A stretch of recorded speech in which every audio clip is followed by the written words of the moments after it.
sacerdotal de Jesus, ou seja, Jesus estava ali intercedendo, orando, rogando ao Pai pelos seus discípulos, aqueles que já estavam ali, e nós que já cremos nele hoje, né, no século XXI, e aqueles também que ainda hão de crer, como a gente leu aqui. Tem algum voluntário que gostaria de falar alguma coisa sobre esses versículos aqui que a gente leu, antes de eu falar qualquer coisa? Se tiver, é só apertar aquele botãozinho de levantar a mão aí, ou ativar o microfone, falar, que em seguida eu vou falar aqui para a gente poder construir em cima disso. Se ninguém quiser falar também, tá tranquilo, eu vou falar aqui, a gente vai chegar lá. Mas se alguém quiser falar, é só ativar o microfone e levantar a mão, que tá tranquilo. Paz, irmãs, o que eu entendi é que ele fala aqui na passagem que devemos ser um, como ele, né? Então, assim, como somos chamados de filho, eu acredito que a gente tem que fazer coisas a qual Deus fez e se comportar como um filho, fazer coisas que venham agradar ele e que o mundo possa ver, né? A gente como imagem e semelhança de Cristo e que a gente possa fazer as obras de Deus aqui para que possamos ser parecidos, né? Com ele. Se ele é nosso pai, somos chamados de filhos, eu acredito que tem a ver com isso. É a minha visão. Não sei se está certo. Gostei da ousadia, gostei da ousadia. Eu sei que você falou aí, já tem gente já se coçando para falar, mas calma, gente, que a gente vai chegar lá. Obrigado, Rô, por esse ato de coragem em falar o que você entendeu, você interpretou aí com essa breve leitura desse texto. Eu pedi para que vocês falassem, porque assim, gente, eu quero. Vocês já sabem disso, mas eu quero reforçar. Essa reunião aqui, por mais que eu seja o cara que mais fale aqui, é nosso, é um coletivo. Nós, como igreja, nós devemos, como a Bíblia diz, quando a gente se reunir, um traz salmo, outro traz hinos, um faz cânticos espirituais, e assim todos nós somos edificados. Então, Deus, ele pode e usa vocês também. Então, vão ter dias em que eu simplesmente vou só criar o link e vou ficar aqui parado. E vão ser vocês que Deus vai usar para falar nossos corações e nós assim seremos edificados. E tem pesquisas que dizem que falar em público é um dos maiores medos que o ser humano tem, superando até o medo da morte. Então, quando você aqui, mesmo nessa chamada, você abre seu microfone e você fala, você já começa a quebrar essa barreira. E nós, para falarmos do Evangelho de Jesus, nós precisamos deixar de lado a nossa timidez. Mas isso é um processo. E também, os discípulos de Jesus, eles passaram por um processo de ter timidez. Mas quando eles foram cheios do Espírito Santo ali no dia de Pentecostes, a timidez foi deixada de lado. Então, eu acredito também que essa barreira da timidez vai cair na vida de vocês também, e vocês vão poder falar de Jesus abertamente, como o Senhor quer que vocês falem, tá bom? Então, vamos lá no texto, que é o que realmente interessa aqui, né? Eu vou ficar falando aqui demais, isso aqui não muda a vida de ninguém. Vamos para o texto. O texto que a irmã Janete leu e que o Rô falou, começa falando assim, ó, não rogo por estes, mas também por aqueles que vão crer em mim por intermédio da sua palavra. Como eu falei, a oração sacerdotal de Jesus Cristo, ele começa a falar algumas declarações. E no versículo 20 ele fala, não rogo somente por estes. Estes quem? Quem eram estes que Jesus estava orando? Os seus discípulos ali. A princípio, os seus 12, a quem ele chamou, para que fosse cumprir uma missão. E existiam também outros discípulos, que não foram apenas os 12 que Jesus chamou, que já estavam caminhando com Jesus. Mas nesse contexto aqui, ele estava orando por esses discípulos. Por isso ele disse ao Pai, ó, não oro apenas por estes, mas por aqueles que vão crer em mim. Só que tem um detalhe, ele fala assim, ó, vão crer em mim por intermédio da sua palavra. Ou seja, o que Jesus estava ensinando ali para os discípulos e também ensinando a nós nessa noite de hoje? Os discípulos de Jesus só vão crer em Jesus através das palavras do Pai. Por mais que eu possa trazer para vocês palavras motivacionais, palestras extraordinárias, trazer para vocês slide, como eu trouxe semana retrasada, sobre cuidado com o corpo, cuidado com a mente, isso pode até trazer para você conhecimento, mas o que transforma e forma discípulo é a palavra de Deus. Nós vivemos dias em que existe até a teologia da prosperidade, isso é muito forte nas igrejas, mas hoje tem surgido uma nova teologia aí, que é a teologia coach. Eu gostava muito da teologia coach, gente, antes de saber que era teologia coach. Eu gostava porque jovem com pouco conhecimento acha que tudo que reluz é ouro, né? Mas o que transforma de fato é a palavra de Deus, é a verdade.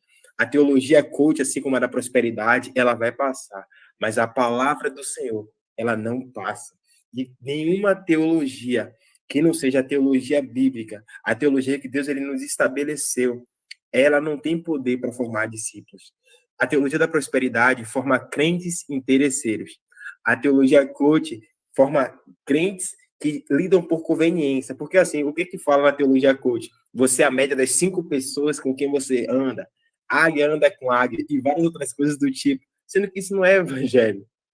Isso não é evangelho, porque se nós só pudéssemos andar, ou devêssemos andar com gente que está na nossa média, na nossa, sabe, na nossa régua ali, Jesus ele não dava com os discípulos.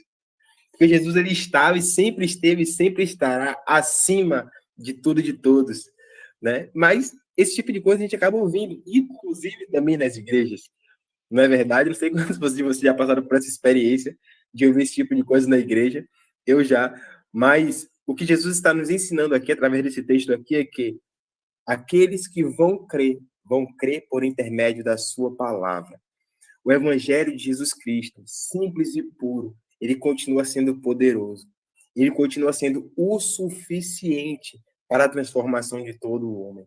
A palavra de Deus, a Bíblia vai dizer que ela é mais afiada e mais penetrante do que espada de 2 gumes. E ela faz divisão entre junta e medula, alma e espírito. E é apta para discernir as intenções do coração do homem. Ou seja, a palavra de Deus ela é suficiente. Jesus ele disse: os discípulos que vão crer por intermédio da sua palavra, Pai. E esse texto aqui é um texto que eu particularmente gosto muito, porque eu me sinto muito amado ao ler esse texto. Porque olha o cuidado de Jesus, ele fala assim para o Pai: Pai, não oro apenas por estes, mas também por aqueles que virão a crer em mim por intermédio da sua palavra. Ou seja, naquele dia ali, Jesus já estava orando por nós e por todos aqueles que ainda hão de se render em nome dele. Ou seja, ele já estava intercedendo ao Pai por mim, por você. Perceba o tamanho cuidado de Jesus para com a minha vida e para com a sua vida. E isso eu quero falar para um coração aqui. Por mais que você ache que você não está sendo cuidada, por mais que você ache que Deus ele não se importa com você, Deus ele se importa com você. E antes mesmo de você nascer, Jesus fez essa oração para com a sua vida. Por mais que você olhe e fale assim, rapaz, eu não tenho intercessores para orar por mim. Você tem o maior intercessor intercedendo por você. Ele está à destra do Deus Pai, nesse exato momento, intercedendo por cada um de nós. E além dele, a Bíblia vai dizer que nós temos o Espírito Santo, que ora por nós, intercede por nós com gemidos inexprimíveis. Você precisa, talvez, olhar mais para o Pai e menos para as pessoas. Olhar mais para o seu Criador e para a palavra do seu Criador e menos para aquilo que você olha ao seu redor. Porque o que está ao nosso redor costuma nos enganar. Já viu aquele ditado, as aparências enganam? Quem já viu esse ditado, as aparências enganam? E é verdade, as aparências enganam. Mas nós não caminhamos pela aparência, nós caminhamos por fé. O apóstolo Paulo vai dizer, e o meu justo, né, caminhará por fé. Está na palavra do Senhor. Então, pessoal, Jesus ele orou por nós e nós temos esse intercessor que intercede pelas nossas vidas. Talvez isso aqui foi a resposta para um coração. Jesus ele intercede por nós. O Espírito Santo ele intercede por nós, os gemidos inexprimíveis. No versículo 21, ele fala assim, ó, a fim de que todos sejam um, como és tu, ó Pai, em mim e eu em ti. Também que eles estejam em nós, para que o mundo creia que tu me enviaste. E sabe o que eu aprendo aqui, pessoal? É que Jesus e o Pai, eles eram e são um. E na oração, Jesus estava declarando essa verdade. Eu e o Pai somos um. E oro, Pai, para que eles sejam um conosco e um entre eles. Ou seja, é necessário que exista unidade no meio do povo de Deus. É necessário que exista unidade, comunhão, relacionamento entre o povo de Deus. Agora eu começo a compreender o porquê Deus me trouxe nesse texto para poder trazer para vocês. Eu não esperava que a conversa do começo da reunião ia render tanto aqui, sobre perguntar aos irmãos como é que os irmãos estavam e tal. Eu não sabia que isso ia render tanto, mas Deus, ele sabia. Então, Deus, ele tem um propósito para que o seu corpo, seu povo, o seu corpo ande em unidade. Só que tem um porém. Unidade é diferente de uniformidade. Eu vou até escrever isso aqui, porque às vezes falando, minha dicção não é boa, fica ruim. Vou escrever isso aqui. Unidade é diferente de uniformidade. Peraí, uniformidade. Eita. Uniformidade. Se eu escrever errado, gente, me perdoe. Eu estou escrevendo aqui rápido. Unidade é diferente de uniformidade. O que acontece? Eu espero que eu não fale nenhuma besteira aqui, né? Se eu falo, vocês me perdoem. Mas o que acontece? Em nome dessa unidade, em nome de sermos um, às vezes eu, que estou aqui no Q6, né? Como o líder, que o pessoal diz que eu sou o líder do Q6, quero que Carminha, Juvenal, Carla, Rô, o Evaldo, a Sandrinha, seja igual a mim. Fale do jeito que eu falo, se vista do jeito que eu visto, se comporte do jeito que eu me comporto. Eu quero do meu jeito, porque tem que ser do jeito que Deus me mostrou. Só que, se fosse para ser todo mundo igual, ninguém ia ser diferente. Você já dá para ver, algumas pessoas têm fotos aqui, né? Na capa do seu Google Meet, estou vendo algumas imagens aqui, estou vendo a foto da irmã Carminha, da Rô, do Evaldo, da Sandrinha, mas só essas 4 pessoas aqui, se você parar para olhar na foto, você vai ver 4 pessoas completamente diferentes. Porque qual é o desejo de Deus, pessoal? É que a gente seja um, não que a gente esteja uniforme. Na verdade, ele tem sim um uniforme para a gente. Sabe o que é? Todos nós devemos ser parecidos com Jesus. Esse sim a gente deve se parecer. Até porque o Senhor, ele lá no Gênesis, o Senhor vai dizer assim, ó, façamos o homem a nossa imagem e a nossa semelhança. Ou seja, um. Só que a gente às vezes esquece disso. E líder é retado para esquecer disso. Aí o líder quer que o liderado se pareça com ele. Não, ó, o pessoal do QC tem que se parecer comigo, fazer do meu jeito, falar do meu jeito. Só que não, pessoal. Cada um tem o seu jeito.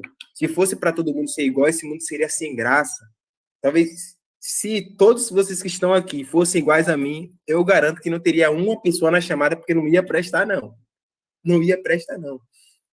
E a beleza está nisso, sabe? A beleza está nisso. A beleza está em celebrar a diversidade que existe aqui. Celebrar que o irmão Juvenal fala de um jeito, a irmã Carla fala de outro jeito, a irmã Carminha fala de outro jeito, Rosane fala de outro jeito. E, às vezes, esse jeito singular que cada um de vocês fala, prega, não prega, enfim, conecta com alguém. Às vezes, eu vou ficar horas e horas e horas e horas pregando uma palavra. Às vezes, você, em 5 minutos, fala poucas palavras com a pessoa, o Espírito Santo trabalha no coração daquela pessoa, e aquela pessoa é salva em Cristo Jesus. Porque Deus, ele tem os seus meios de trabalhar. Deus, ele tem suas formas de trabalhar. Então, quando eu falo aqui para nós sermos um, não é para você anular a sua individualidade.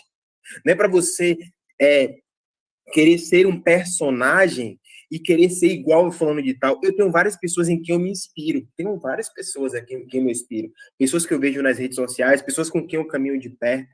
Mas uma coisa que eu aprendi com o Senhor é, eu não posso anular a minha particularidade. Porque se Deus quisesse que eu fosse igual a alguém, no mínimo, ele me faria gêmeo de alguém. E nem irmão gêmeo eu tenho.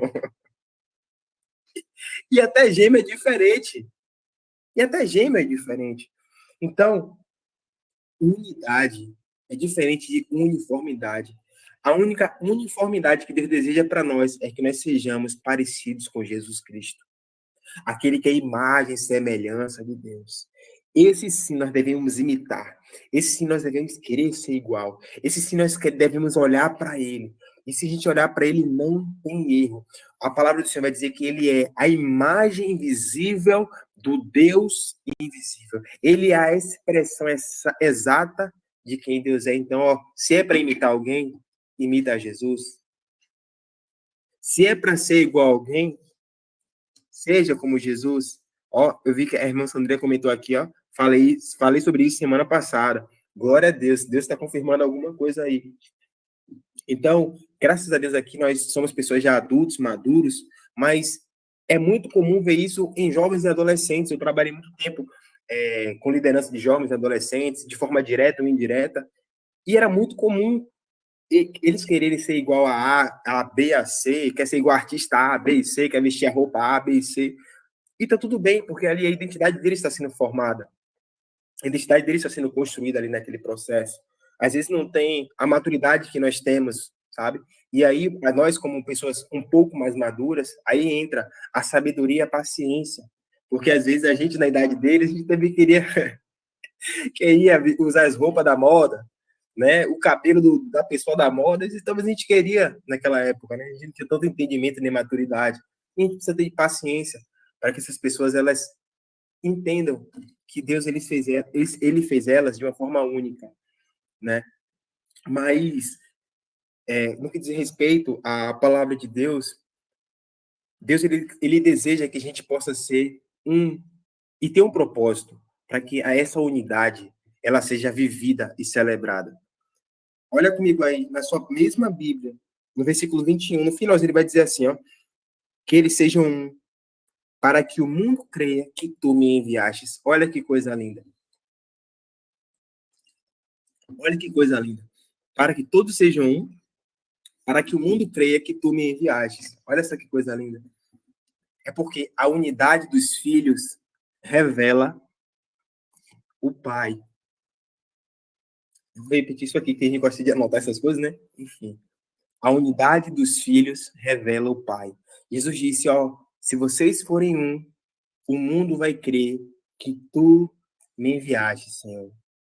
E essa unidade não é um ajuntamento, pessoal, apenas. Porque existem muitos lugares que as pessoas se juntam, mas não tem unidade. É só um ajuntamento de pessoas. É algo muito mais profundo. É algo que o Espírito Santo é quem provoca. Sabe, eu costumo dizer que o Espírito Santo é a cola que nos une. Sem a presença do Espírito Santo no meio de uma igreja, ela não é uma igreja. Sabe? Ela pode até ser uma igreja, ter nome de igreja, mas as suas características, as suas propriedades, suas particularidades, a sua essência, ela vai se perdendo. Tanto que a gente vai ver lá em Apocalipse, o Senhor Jesus dizendo, ó, aquele que tem ouvidos para ouvir, que ouça o que o Espírito diz às igrejas. Então, onde o Espírito Santo ele não tem voz, onde o Espírito Santo ele não tem vez, a igreja ela corre um grande perigo. E quando estou falando isso, eu não estou me referindo apenas a moveres carismáticos. Quando eu falo isso do Espírito, pessoal, fala a Deus. As igrejas afirmam que tem o Espírito Santo. Tem, gente. O Espírito Santo, como eu falei, ele age de cada forma na vida de cada um.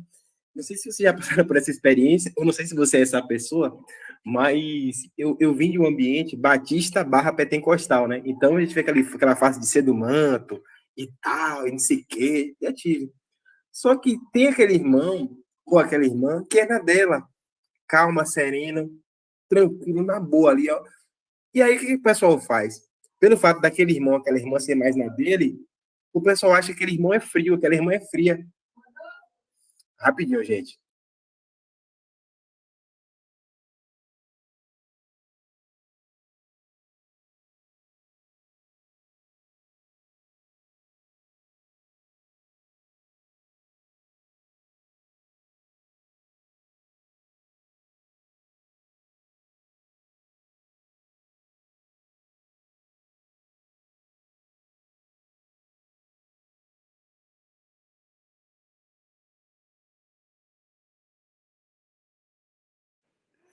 Foi mal, pessoal. Minha vizinha estava gritando aqui, chamando minha irmã na casa de cima. Enfim, fui dar atenção a ela aqui. Mas voltando ao que eu estava dizendo, tem gente que acha que só pelo fato do irmão ser mais na dele, ser mais, sabe? O irmão não é fervoroso. Só que isso não quer dizer nada. Isso não quer dizer nada. E às vezes a gente tem um mau hábito de querer que o irmão seja igual a gente. Não, gente. Ele tem que ser do jeito que Deus fez ele. A gente não pode forçar as coisas. A gente deve orar para que o Senhor avive, que o Senhor fortaleça, que o Senhor dê aquela injeção de ânimo, mas lembre-se, Deus ele requer de nós unidade, não uniformidade. Sabe, eu não posso fazer do irmão uma cópia minha, uma réplica minha. Não é saudável isso, pelo menos na minha visão. Não é saudável isso na minha visão, sabe? Então, como eu estava dizendo, silenciar a voz do Espírito Santo, a igreja corre muito perigo quando ela incorre nesse caminho. Jesus ele diz: se vocês forem um, né, que o Pai faça de vocês um, para que o mundo creia que tu me enviastes. E perceba o que acontece, às vezes nas igrejas e também em muitas famílias. Não existe unidade, existe, na maioria das vezes, divisão e conflitos. E a divisão é algo que o diabo ele faz para ter vitória. O Senhor Jesus ele vai dizer assim, ó, uma casa dividida, ela não subsiste.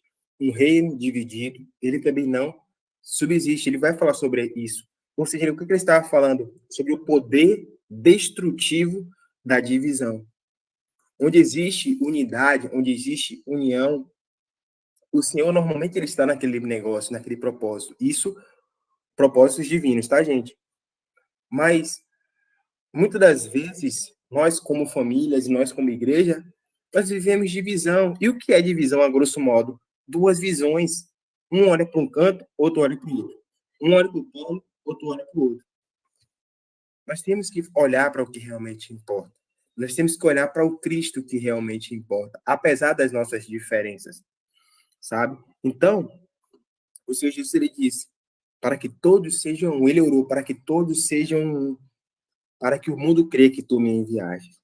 Aí ele continua dizendo, no versículo 22, eu lhes tenho transmitido a glória que me tens dado, para que sejam um como nós somos. Essa unidade que Jesus ele ora para que nós possamos experimentar, não é apenas uma unidade nós, entre nós. É uma unidade de nós com o Pai, com o Filho e com o Espírito Santo.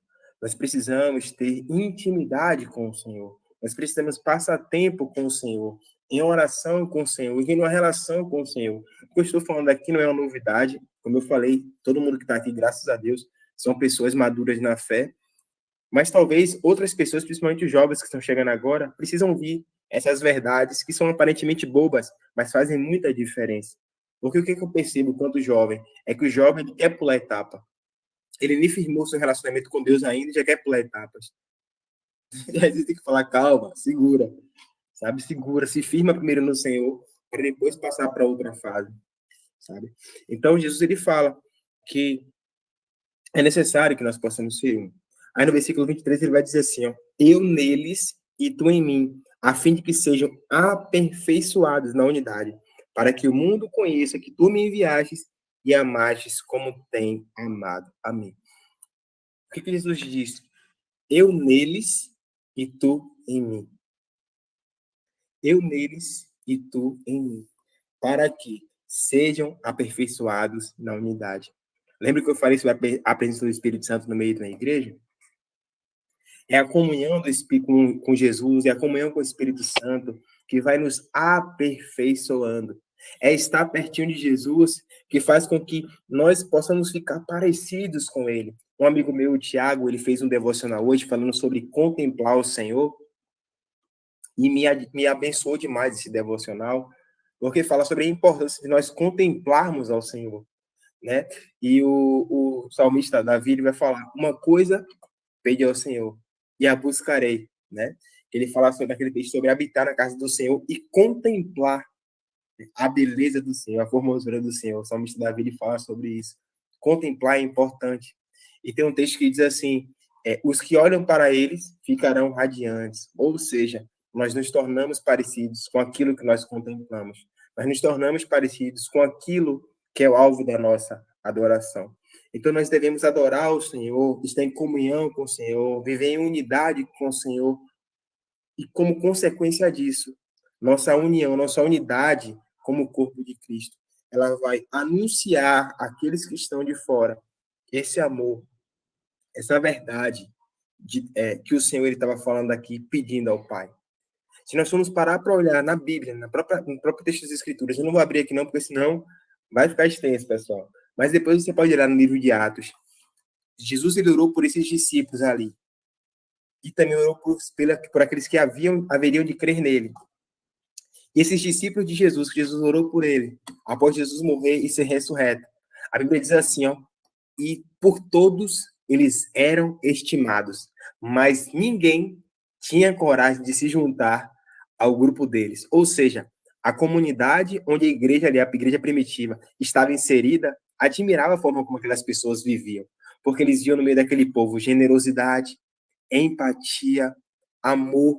Eles viam naquele povo ali a semelhança com Cristo, tanto sim, pessoal, não sei quantos sabem disso, acredito que a maioria saiba, mas eu vou falar aqui que talvez alguém não saiba. A primeira vez que na Bíblia que os discípulos foram chamados de cristãos, não foram eles que chamaram de cristãos. As pessoas que estavam observando eles disseram: eles são cristãos.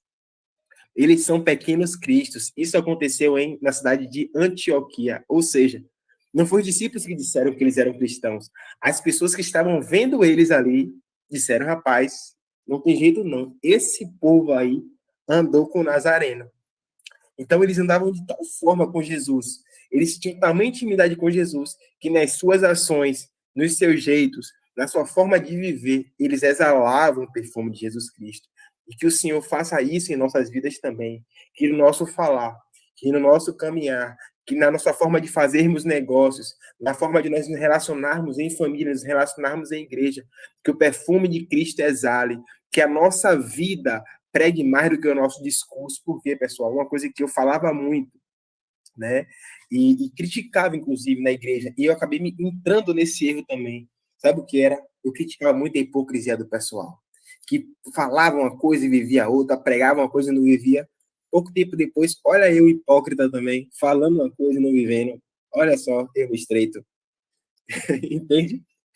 Falava, depois eu também cometendo erro. Eu falo isso envergonhado, pessoal. Eu não falo isso como, não, também posso viver na hipocrisia, não. Dentre várias coisas que Jesus ele criticava, era a hipocrisia. Jesus ele criticava a hipocrisia. Eu acredito que, dentre várias coisas que é necessárias para esse tempo, cristãos que não apenas preguem, mas que eles preguem com a sua vida. O apóstolo Paulo ele vai dizer que nós somos cartas escritas não em placas de pedra ou com tinta, né? Mas nós somos uma carta escrita pelo próprio Espírito Santo, que é lida por todos. Ou seja, se eu estou indo para o meu curso, estou lá no curso, eu sou uma carta. Só que todos nós somos uma carta, mas qual é o conteúdo que está na carta? Será que o irmão Rodolfo, quando vai para o curso, dá testemunho ou dá mau testemunho? Será que eu, quando estou em casa, dou testemunho ou dou mau testemunho? Nós precisamos ser uma carta escrita através do Espírito Santo, pelo Espírito Santo, para que as pessoas, ao bater o olho em mim, me vejam. Não, esse menino aí tem um brilho diferente. Esse menino aí é de Jesus. Tá? Eu confesso para vocês, pessoal, eu estou aquém disso, estou longe disso, e peço para que vocês orem pela minha vida, porque não é fácil, né? Mas, por mais que eu não esteja aonde eu quero estar, graças a Deus, eu não sou já quem eu era. Eu estou no caminho, eu estou seguindo, estou tentando entrar pela porta, e eu quero que o Senhor ele me molde para que eu seja parecido com Jesus. Sabe? Para que as minhas ações, as minhas reações, os meus impulsos sejam substituídos pelos impulsos do Senhor, pelas ações do Senhor, que aonde eu for, que aonde você for, seja Cristo em nosso lugar, que no nosso falar seja Cristo apresentado, que no nosso sentar, no nosso ir, no nosso vir, na nossa forma de amar, que Cristo seja apresentado.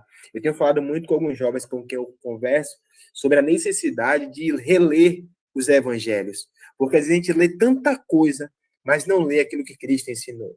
A gente não lê aquilo que Cristo fez. Eu vejo alguns irmãos que às vezes quer ser igual a Elias, que ora cai fogo do céu, sabe? Quer ser igual a Moisés, que bota o cajado lá, o mar vermelho se abre, quer ser igual a Davi, querendo dar badogara nos outros, querendo ser igual a Pedro, dando facãozada nos outros, mas quem que quer ser como Cristo? Que diante de uma situação em que bate a face, ele diz, oferece a outra. Quem que quer ser igual a Cristo? Que se alguém obrigar a caminhar uma milha, ele disse para caminhar duas. Só que, como eu falei, o modelo que nós devemos seguir é Jesus. Muitos dizem que esse modelo está ultrapassado, mas ele não está ultrapassado. Esse modelo ele é eterno. Jesus continua sendo a nossa regra, o nosso modelo. Ele continua sendo a nossa porta, o caminho, o pastor, ele é a porta das ovelhas, ele é quem nós devemos seguir. E ele diz, a fim de que eles sejam aperfeiçoados, ele diz, Pai, eu neles e tu em mim. Jesus, ele desejava colocar essa natureza dele em nós, e ele fez isso através da pessoa do Espírito Santo que habita em nós. Às vezes, eu vejo alguns irmãos que, quando eu converso, que falam assim, eu queria viver lá no tempo de Eliseu, de Elias, né? E de várias outras pessoas. Só que essas pessoas, se eu estiver errado, pessoal, por favor, me corrijam. Essas pessoas, eles tinham um espírito sobre eles. Sabe? O espírito vinha sobre essas pessoas. Mas nós, na nova aliança, temos o Espírito Santo de Deus dentro de nós. E o Espírito Santo, naquela época, estava sobre poucas pessoas seletas ali, naquela época. Hoje, o Espírito Santo ele é dispensado sobre todos nós que fizemos uma aliança com Jesus Cristo, que confessamos Jesus Cristo como Senhor e Salvador, ou seja, nós temos o Deus, Criador do universo, habitando em nós, criaturas pequeninas, através da pessoa do Espírito Santo. E esse Espírito Santo presente em nós, diferente do que muitos acreditam, não é uma força que vai fazer de sapatear, falar em línguas e tal. Talvez isso aconteça também. Mas o propósito principal da habitação do Espírito Santo na minha vida e na sua vida é nos fazer parecidos com Jesus. É formar o Filho de Deus em nós. É por isso, pessoal, que abrindo o coração para vocês, eu não consigo acreditar num cristão que diz que é cheio do Espírito Santo, mas xinga. Um cristão que diz que é cheio do Espírito Santo, cheio do fogo, mas mente, compra e não paga, promete e não cumpre. Um cristão que está no púlpito, sabe, pipocando de fogo, quando você vai ver depois, está fazendo um bocado de atrocidades, que fique claro aqui que eu não quero expor pessoas, mas o que eu quero dizer é sobre a incoerência, porque se eu estou cheio de Deus, eu preciso exalar Deus, não obras da carne. Vocês concordam comigo? Se eu estou cheio do Espírito Santo, e o Espírito Santo é Deus, teoricamente eu tenho que exalar Deus. Não é verdade? Só que não é o que a gente vê.